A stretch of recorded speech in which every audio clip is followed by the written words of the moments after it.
I'm late. I had to pee. Blah, blah, blah, blah. Other words. I'm sorry I missed Monday. I was just I was having a mental health moment, and I'm still not super great right now, but I want to do it anyway, I guess. So if I'm subdued or just not having it right now, I apologize. Just, I am dealing with life right now. So let's just get into it because I don't want to dwell on that anymore. I'll get upset. Haha. Chapter 6. They saw his small figure run down the middle of the ravine on the path. "Oh, wait, please wait," the voice began to fail. "I don't feel well. I can't run. Can't." "Pipkin!" everyone shouted, waving from the edge of the cliff. His figure was small, small, small. There were shadows mixed everywhere. Bats flew, owls shrieked, night ravens clustered like black leaves in trees. The small boy, running with his lit pumpkin, fell. Oh, sorry. Oh! No, wait, that's the wrong guy entirely. I read the name. Oh! Gasped Mountroud. The pumpkin light went out. Oh! Gasped everyone. "Light your pumpkin, Pip! Light it!" shrieked Tom. He thought he saw the small figure scrabbling in the dark.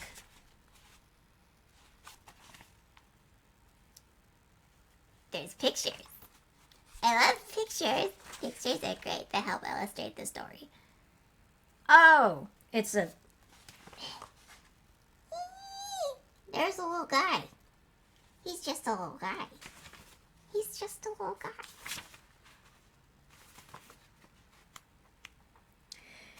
He thought he saw the small figure scrabbling in the dark grass below, trying to strike a light.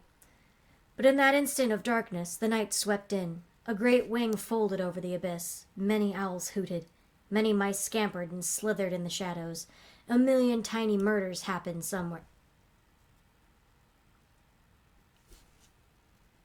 You hearing this shit? A million tiny murders. That's approximately how many he's committed.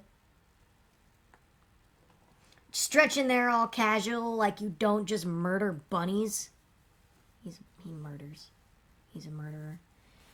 But he's my murderer, and I'm his mommy. Look at him. No remorse. No remorse.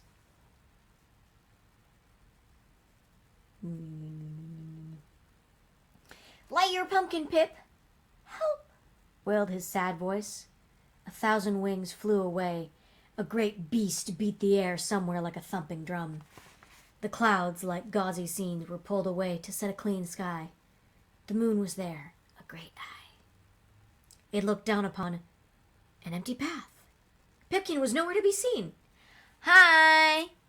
Welcome in. How are you? It's a book. This is a cat. These are my ears." "Help!" wailed his sad voice. We read that, sorry. The clouds, like gauzy scenes, were pulled away to set a clean sky. The moon was there, a great eye. It looked down upon an empty path. Pipkin was nowhere to be seen. Way off toward the horizon, something dark frittered and danced and slithered away in the cold star air. "Help! Help!" Perfect timing. Thank you. Thank you. I feel cute. Yes? Are you adding sound effects? Good boy. He's adding sound effects. "Help! Help!" wailed a fading voice, and then it was gone.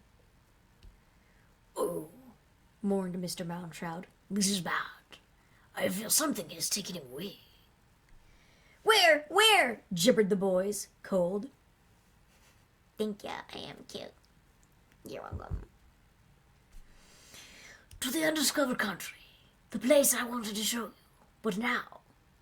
"You don't mean that thing in the ravine, it, or him, or whatever, that something was death? Did he grab Pipkin and run?" "Borrowed his is more like it. Perhaps to hold him for ransom, said Mounshroud. Can death do that? Sometimes, yes. You came in...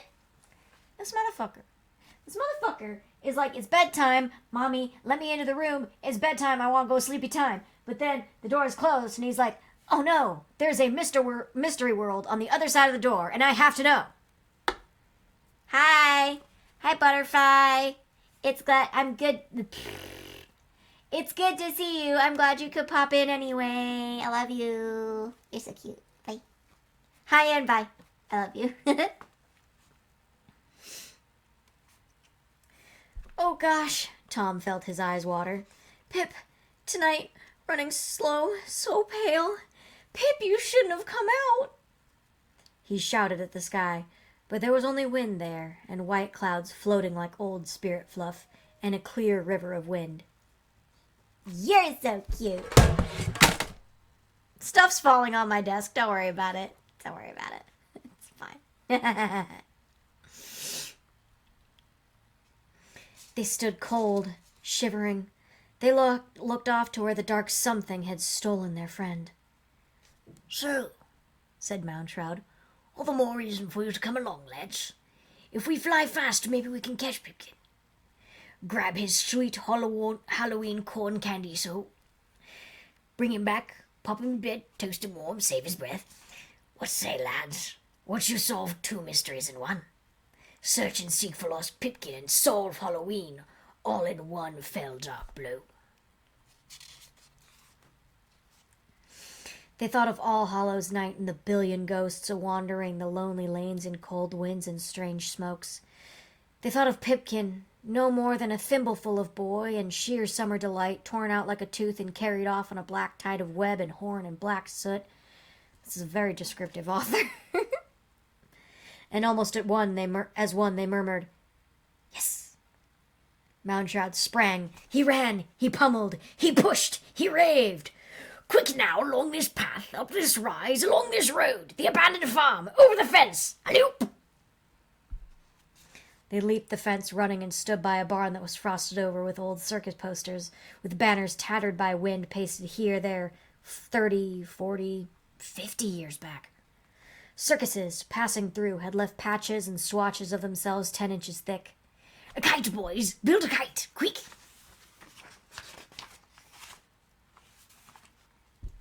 No sooner had he cried this than Mr. Mounshroud ripped a great tissue from the side of the barn. It fluttered in his hands. The eye of the tiger, the thrill of the fight, rising up to the challenge of our rivals. Sorry. Another rip from another ancient poster, and "The mouth of a lion." That's not part of the song. The boys heard roars of Africa down the wind. They blinked. They ran. They scratched with fingernails. They plucked with hands. They seized off strips and patches and huge rolls of animal flesh, of fang, of piercing eye, of wounded flank, of blood-red claw, of tail, of bound and leap and cry. The whole side of the barn was an ancient parade stopped dead. They tore it asunder, and with each tear that pulled off talon, tongue, or ravening feline eye, beneath waited layer upon layer of jungle nightmare, delicious encounters with polar bears, panicked zebra, milling prides of lions, charging rhinos, clambering gorillas which pawed up the side of midnight and swung toward dawn. 1,000 animals in congregation rumbled to be set free. Now free in fists and hands and fingers, whistling on the autumn wind, the boys raced across the grass. Now Mounshroud knocked down old fence railing beams and made a rough kite cross and bound them with wire, then stood back to receive the gifts of kite paper as the boys flung them in fistfuls. And these he tossed in place upon the frame, and spark flinting fused with the burnings of his horny hands. Maybe don't use that word.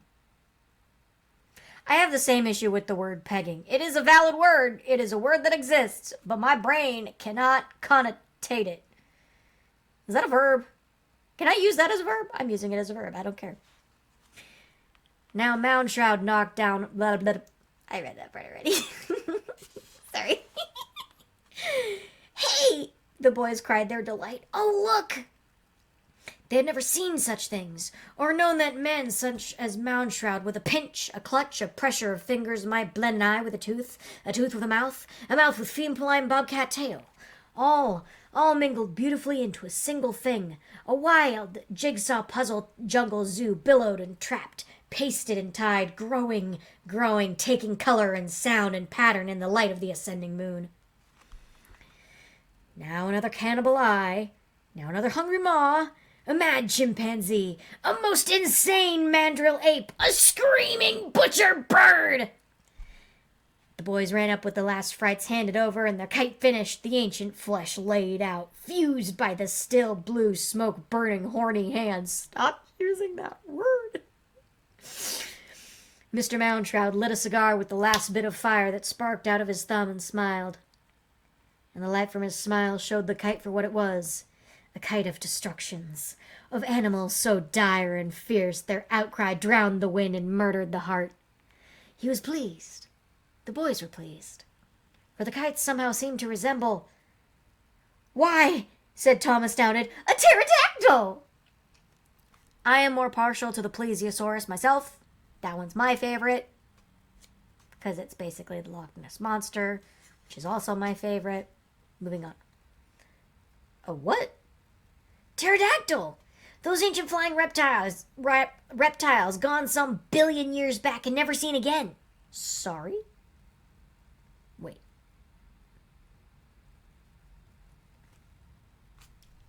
I'm rewinding. My bad. I read the wrong guy. Pterodactyl. Those ancient flying reptiles gone some billion years back and never seen again, replied Mr. Moundshroud. Well said, boy. Pterodactyl, it seems, and is, and 'twill fly us downwind to perdition, or Land's End, or some other fine-sounding place. But now, rope, twine, string, quick! Filch and carry! They ran the rope off an old abandoned clothesline strung between barn and abandoned farmhouse. A good 90 feet or more of rope they brought Moundshroud, who snaked it through his fist until it smoked a most unholy smoke. He tied it to the middle of the vast kite, which flapped like a somehow lost and out-of-water manta ray upon this high strange beach. It struggled with wind to live. It flapped and floundered on the heaves of tidal air, laid down on grass. Moundshroud stood back, gave a jerk, and lo! The kite flew! It hung low upon the air at the end of its clothesline, in a dumb brute groveling of wind, veering this way, dashing that, leaping up suddenly in front of them with a wall of eyes, a solid flesh of teeth, a storm of cries. It won't rise, won't go straight, a tail, we need a tail! And as by instinct, Tom dived first and seized the kite by its bottom. He hung there, the kite steadied. It began to rise. Yes! Cried the dark man. "Oh, lad, you are the one! Bright boy, you will be the tail! And more! And more!" And as the kite slowly ascended the cold river of swift flowing air, each boy in turn, seized with the whim, spurred by his wits, oh shit, I don't know, became more and yet more of the tail. That's the guy. This is the dude. This is the fellow. It's the kite. Ta-da! It's spooky looking. That is spooky looking. Which is to say that Henry Hank, disguised as a witch, grabbed Tom's ankles, and now the kite had 2 boys for its magnificent tail. And Ralph Bangstrom, wound up in his mummy clothes, stumbling over his winding tapes, smothered in his burial rags, shambled forward, jumped, and grabbed Henry Hank's ankles. So 3 boys hung now in a tail. "Wait! Here I come!" cried Beggar, who under his dirt and rags was really Freddie Fryer. He jumped. He caught. The kite ascended. The 4 boys making the tail yelled for more length. They got it when the boy dressed as an ape-man scrambled and grabbed ankles, followed by the boy dressed as Death with a scythe, who did dangerously likewise. "Watch out with that scythe!" The scythe fell and lay in the grass like a lost smile. The two boys hung down now from all the half-washed ankles, and the kite rose more, higher, higher, adding a boy and a boy and a boy, until with a yell and a shout, 8 boys were down, hung in a magnificent thrashing tail, the last 2 being Ghost, who was truly George Smith, and Wally Babb, who had, inspired, made himself look like a gargoyle fallen off the top of a cathedral. The boys yelled with elation. The kite swooped and took off. Hey! Whoosh! The kite purred with 1,000 animal whimpers. Whang! The kite rope strummed in the wind. Hush! Said the entire thing, and the wind flew them high across the stars, leaving Moundshroud to look up with awe at his contraption, his kite. His boys! Wait! He shouted. Don't wait, come on! The boys yelled. Moundshroud ran along the grass to see the scythe, his cape fluttering, taking air, making wings until he also, very simply, took off and soared.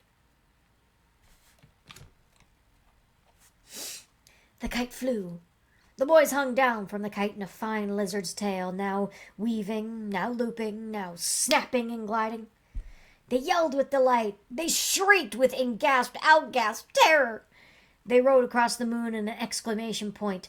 They soared over hills and meadows and farms. They saw themselves reflected in dusky, moon-bright streams, creeks, rivers.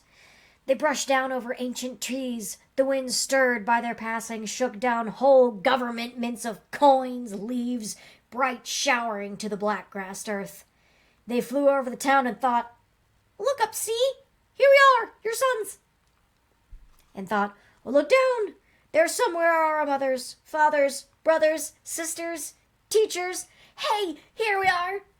Oh, someone see us. You'll never believe." And in a last swoop, the kite whistled, hummed, drummed along the winds to float over the old house and the Halloween tree where first they had met Moundshroud. Swamp, flutter, glide, rush, hiss. The suction of their swung bodies caused 1,000 candles to flutter, flicker, stutter their light, hiss with desire to reflame themselves, so all the hung pumpkin scowls and leers and wild smiles were half snuffed to unhappy shadows. The whole tree went dead for a heartbeat. Then, as the kite sang high, the tree blazed up with 1,000 new-cut pumpkin frowns, glares, grimaces, and grins. The windows of the house, black mirrors, saw... I don't watch that show.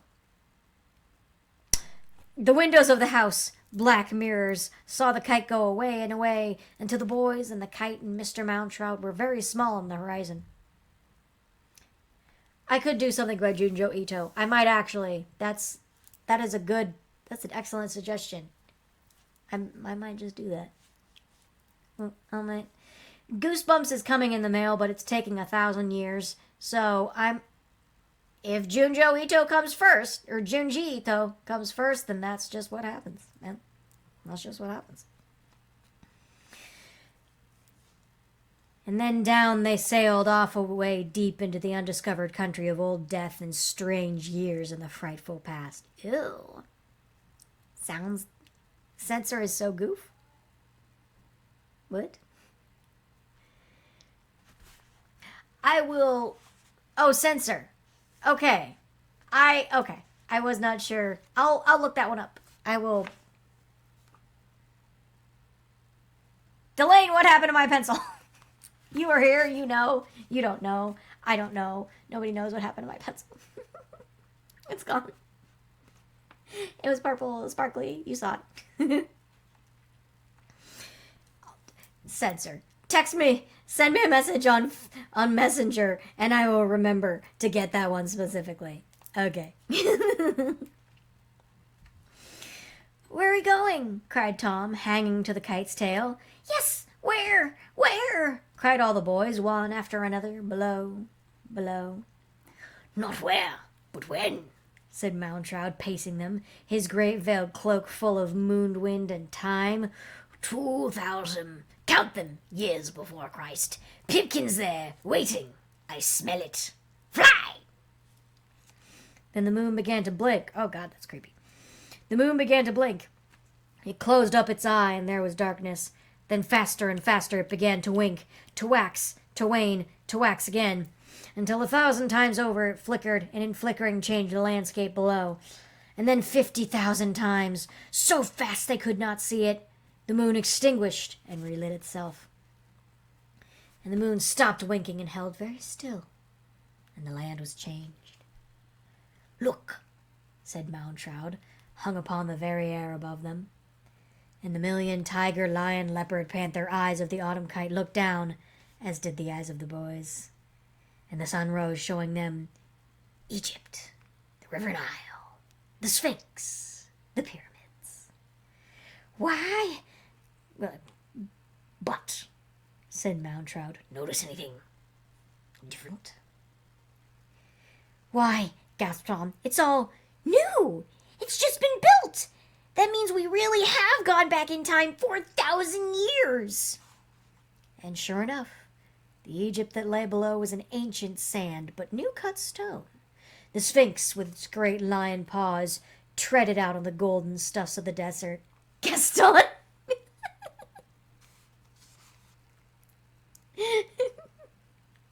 No one fucks like Gaston. No one cucks like Gaston. If you've seen that. What did I say? I said gasped Tom. Sorry. It's not a speech impediment, but it's a speech impediment. Gasped Tom. Blah. The Sphinx, with its great lion paws, treaded out on the golden stuffs of desert, was sharp cut and freshly born out of the womb of stone mountains. It was a vast pup in the bright and empty glare of noon. If the sun had fallen and lay between its paws, it would have cuffed it like a fireball toy.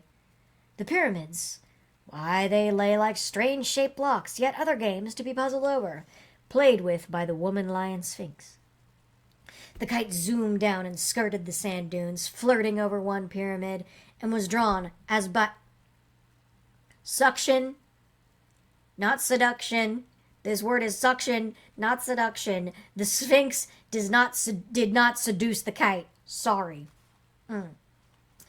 By an open tomb mouth set into a small cliff. "Hey, presto!" cried Mountroud. With a flap, he gave the kite such a kick as made the boys toll like clamorous bells. "Hey, no!" they cried. The kite shuddered, fell down, hovered 10 feet above the dunes, and shook itself like a wild dog ridding itself of fleas. The boys fell safe in golden sand. The kite broke away in 1,000 shreds of eyes, fangs, shrieks, roars, elephant trumpetings. The Egyptian tomb mouth sucked them in, and Mountroud laughing with it. "Mr. Mountroud, wait!" Leaping up, the boys ran to shout into the dark tomb doorway. Then they lifted their gaze and saw where they were. The Valley of the Kings, where huge stone gods loomed above. Dust sifted in a strange downpour of tears from their eyes, tears made of sand and powdered rock. The boys leaned into the shadows. Like a dry river bottom, the corridors led to deep vaults where lay the linen-wrapped dead. Dust fountains echoed and played in strange courtyards a mile below. The boys ached, listening. The tomb breathed out a sick exhalation of paprika, cinnamon, and powdered camel dung. Delicious. Somewhere a mummy dreamed, coughed in its sleep, unraveled a bandage, twitched its dusty tongue, and turned over for another 1,000-year snooze. "Mr. Mountroud!" called Tom Skelton. And from deep in the dry earth a lost voice whispered, "Mountroud."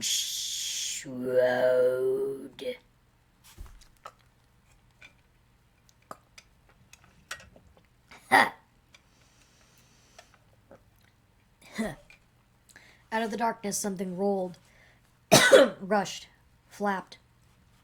A long strip of mummy cloth snapped out into the sunlight. It was as if the very tomb itself had stuck out its old dry tongue which lay at their feet. Blech. The boys stared. The linen strip was hundreds of yards long and might, if they wished, lead them down, down into the mysterious depths below the Egyptian earth.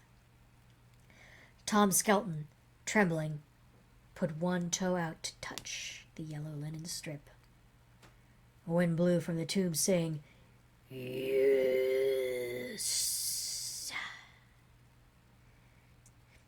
"Here I go," said Tom, and, balancing on the tightrope of linen, he wandered down and vanished in the dark under the burial chambers.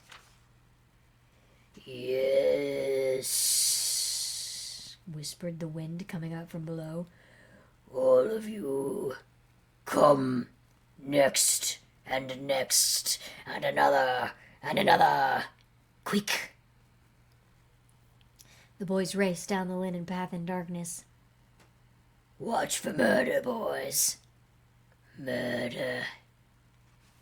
The pillars on both sides of the rushing boys flashed to life. Pictures shivered and moved. The golden sun was on every pillar. But it was a sun with arms and legs bound tight with mummy wrappings. "Murder!" A dark creature struck the sun one dreadful blow. The sun died. Its fires went out. The boys ran blind in darkness. "Yeah," thought Tom. "Running, sure. I think every night the sun dies. Going to sleep, I wonder, will it come back? Tomorrow morning, will it still be dead?" The boys ran. On new pillars, dead ahead, the sun appeared again, burning out of eclipse. "Swell," thought Tom. "That's it. Sunrise." But just as quickly, the sun was murdered again. On each pillar they raced by, the sun died in autumn and was buried in cold winter. Middle of December, thought Tom. "I often think the sun will never come back. Winter will go on forever. This time the sun is really dead." But as the boys slowed at the end of the long corridor, the sun was reborn. Spring arrived with golden horns. Light filled the corridor with pure fire. The strange god stood burning on every wall, his face a grand fire of triumph, wrapped in golden ribbons. "Why, heck, I know who that is," panted Henry Hank. "Saw him in a movie once with terrible Egyptian mummies." "Osiris," said Tom. "Yes," hissed Moundshroud's voice from the deep tombs. "Lesson number 1 about Halloween. Osiris, son of the earth and sky, killed each night by his brother Darkness. Osiris slain by autumn, murdered by his own night blood. So it goes in every country, boys. Each has its death festival having to do with the seasons. Skulls and bones, boys, skeletons and ghosts.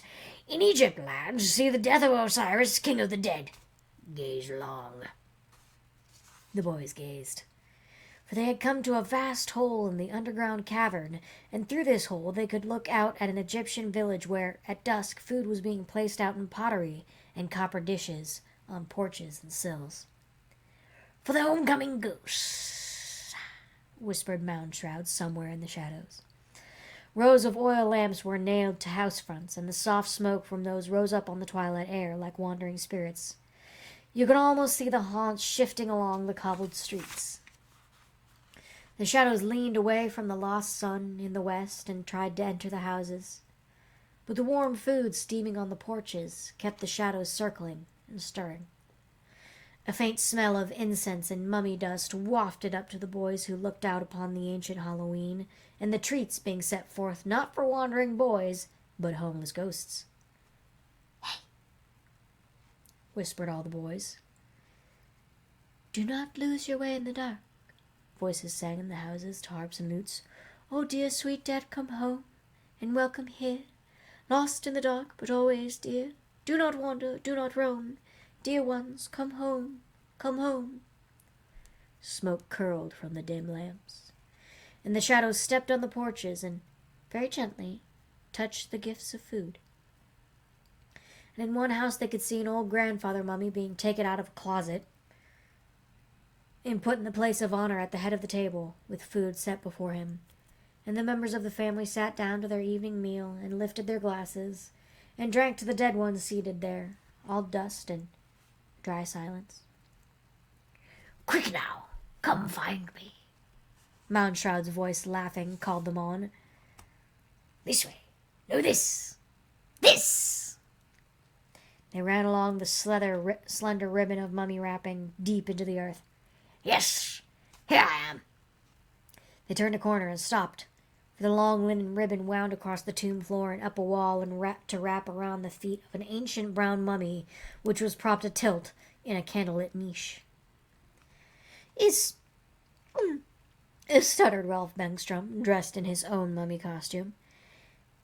Is it a real mummy? Yes. Dust sifted from under the golden mask on the mummy's face. Real. Mr. Moundshroud, you! The gold mask fell to clang like a bright bell on the floor. Where the mask had been was a mummy's face, a pool of brown mud crinkled by blasts of sun. One eye was glued shut with spiderweb, the other eye cracked forth tears of dust and a glint of bright blue glass. Is there some boy there, dressed like a mummy? Asked the voice muffled beneath the shroud. Why, me, sir, squeaked Ralph, showing his arms, legs, chest, the medical bandages it had taken him all afternoon to wrap himself in, mummified. Good, sighed Moundshroud. Grab the linen strip. Pull! Ralph bent, took hold of the ancient mummy bandages, and yanked. The ribbon unrambled up around, to reveal the great ancient reptile nosebeak and flaky chin and dry, smiling, dust, powdery mouth of Moundshroud. His crossed arms fell loose. Thanks, lad. Free. No fun being wrapped like some old funeral gift for the land of the dead, but hist! Quick, boys. Hop in the niches. Stand stiff. Someone's coming. Play mummies, boys. Play dead. The boys leaped to stand, arms folded, eyes shut, breaths held, like a frieze of small mummies cut in the ancient rock. Easy. Here comes, whispered Moundshroud.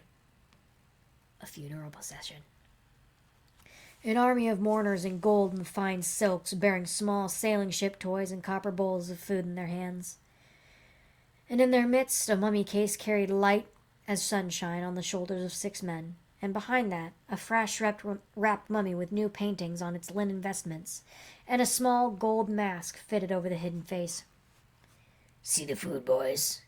The toys? Whispered Moundshroud.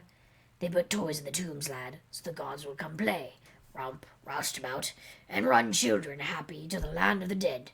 See the boats, kites, jump ropes, toy knives.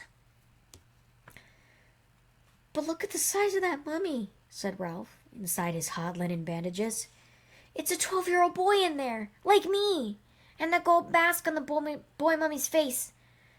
Doesn't it look familiar? Pipkin! Cried everyone, hoarsely. Shh! Hissed Moundshroud, for the funeral had stopped. The high priests were glancing around through the flickering torch shadows. The boys, high in their niches, squeezed their eyes tight, sucked in their breaths. Not a whisper, said Moundshroud, a mosquito in Tom's ear. Not a murmur. The harp music began again. The funeral shuffled on. And in the midst of all the gold and toys, the kites of the dead, there was the small 12-year-old fresh new mummy with a gold mask that looked just exactly like Pipkin. No, no, no, no, thought Tom. Yes, cried a mouse voice, tiny, lost, wrapped away, kept trapped, wild. It's me. I'm here, under the mask, under the wrappings. Can't move, can't yell, can't fight free. Pipkin, thought Tom. Wait. Can't help it. Trapped, shouted the small, wee voice wrapped in picture linens. Follow. Meet me. Find me at... The voice faded, for the funeral procession had turned a corner in the dark labyrinth and was gone. Follow you where, Pipkin? Tom Skelton jumped down from his niche and yelled into the dark. Meet you where? But that exact moment, Moundshroud, like a chopped tree, fell out of his niche. Bang! He struck the floor. "Wait!" he cautioned Tom, looking up at him with one eye that looked like a spider caught in its own web. "We'll save old Pipkin yet. Slide does it. Slide and creep, boys." Sst. They helped him up and unwound some of his mummy wrappings and tiptoed down the long corridor and turned the corner. "Holy cow!" whispered Tom. "Look! They're putting Pipkin's mummy in the coffin, and the coffin inside the sarcophagus." Moundshroud supplied the jawcracker. "A coffin in a coffin in a coffin, lad. Each larger than the last, all done up in hieroglyphics to tell his life story." "Pipkin's life?" "Or whoever Pipkin was this time around, this year, 4,000 years ago." "Yeah," whispered Ralph. "Look at the pictures on the sides of the coffin. Pipkin, 1 year old. Pipkin 5. Pipkin 10 and running fast. Pipkin up an apple tree. Pipkin pretending to drown in the lake. Pipkin eating his way through a peach orchard." Wait, what's that? Moundshroud watched the busy funeral. "They're putting furniture in the tomb for him to use in the land of the dead. Boats, kites, tops to spin. Fresh fruit should Pipkin wake 100 years from now, hungry." "He'll be hungry, all right. Good grief! Look! They're going out! They're closing the tomb!" Moundshroud had to grab and hold Tom, for he was jumping up and down in agony. "Pipkin's still in there! Buried! How do we save him?" "Later. The long night is young. We'll see Pipkin again, never fear. Then—" The tomb door slammed shut. The boys yammered and yelled. In the dark they could hear the scrape and slosh of mortar filling the last cracks and seams as the final stones were shoved in place. The mummers went away with their silent harps.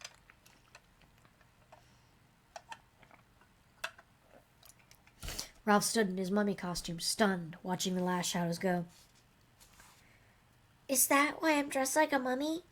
He fingered the bandages. He touched his clay-wrinkled ancient face. Is that what my part of Halloween is all about? "All, boy. All," murmured Moundshroud. "The Egyptians, why, they built to last. 10,000 years they planned for. Tombs, boys. Tombs. Graves, mummies, bones, death. Death! Death throws at the very heart, gives it light, soul, and body of their life. Tombs and more tombs with secret passages, so none might be found. So grave robbers could not borrow souls and toys and gold. You are a mummy, boy, because that was how they dressed for eternity. Spun up in a cocoon of threads, they hoped to come forth like lovely butterflies in some far, dear, loving world. Know your cocoon, boy. Touch the strange stuffs." "Why," said Ralph the mummy, blinking at the smoky walls and old hieroglyphs, "every day was Halloween to them." Every day. Gasped all in admiration. "Every day was Halloween for them, too," Moundshroud pointed. The boys turned. A kind of green electric storm simmered in the tomb dungeon. The ground shuddered as with an ancient earthquake. Somewhere, a volcano turned over in its sleep, lighting the walls with one fiery shoulder. And on the walls were prehistoric drawings of cavemen, long before the Egyptians. "Now," said Moundshroud. Lightning struck. Saber-toothed tigers caught the cavemen screaming. Tar pits drowned their bones. They sank, wailing. "Wait! Let's save a few with fire!" Moundshroud blinked. Wait, hold on. Sorry, I did that wrong. "Wait. Let's save a few with fire." Moundshroud blinked. Lightning struck to burn forests. One ape-man, running, seized a burning branch and rammed it in his saber-toothed jaws. The tiger shrieked and fell away. The ape-man, snorting with triumph, tossed the fiery branch into a pile of autumn leaves in his cave. Other men came to hold their hands out to the fire, laughing at the night where the yellow beast's eyes waited, afraid. "See, boys," Moundshroud's face flickered with the fire. "the days of the long cold are done. Because of this one brave, new-thinking man, summer lives in this winter cave." There's a picture, by the way. Ta-da! There's a picture. fire. Yeah. But what's that got to do with Halloween? Said Tom. Do? Why, blast my bones, everything! When you and your friends die every day, there's no time to think of death, is there? Only time to run. But when you stop running at long last... He touched the walls. The ape froze in mid-flight. Now, you have time to think of where you came from, where you're going. And fire lights the way, boys. Fire and lightning. Morning stars to gaze at. Fire in your own cave to protect you. Only by night fires was the caveman, beast man, able to last, to turn his thoughts on a spit and base them with wonder. The sun died in the sky. Winter came on like a great white beast, shaking its fur, burying him. Would spring ever come back to the world? Would the sun be reborn next year, or stay murdered? Egyptians asked it. Cavemen asked it 1,000,000 years before. Will the sun rise tomorrow morning? And that's how Halloween began? With such long thoughts at night, boys, and always at the center of it. Fire. The sun. The sun dying down the cold sky forever. How that must have scared early man, eh? That was the big death. If the sun went away forever, then what? So in the middle of autumn, everything dying, ape men turned in their sleep, remembered their own dead of last year. Ghosts called in their heads. Memories. That's what ghosts are. But ape men didn't know that. Behind their eyelids, late nights, the memory ghost called, waved, danced, so ape man woke up, tossed twigs on the fire, shivered, wept. They could drive away wolves, but not memories, not ghosts. So they held tight to their ribs, prayed for spring, watched the fire, thanked invisible gods for a harvest of fruits and nuts. Halloween indeed! 1,000,000 years ago in a cave in autumn, with ghosts inside heads, and the sun lost. Moundshroud's voice faded. He unraveled another yard or two of mummy wrappings, draping them over his arm grandly, and said, More to see. Come on, boys. And they walked out of the catacombs into the twilight of an old Egyptian day. A great pyramid lay before them, waiting. Last one to the top, said Moundshroud. is the monkey's uncle. And the monkey's uncle was Tom.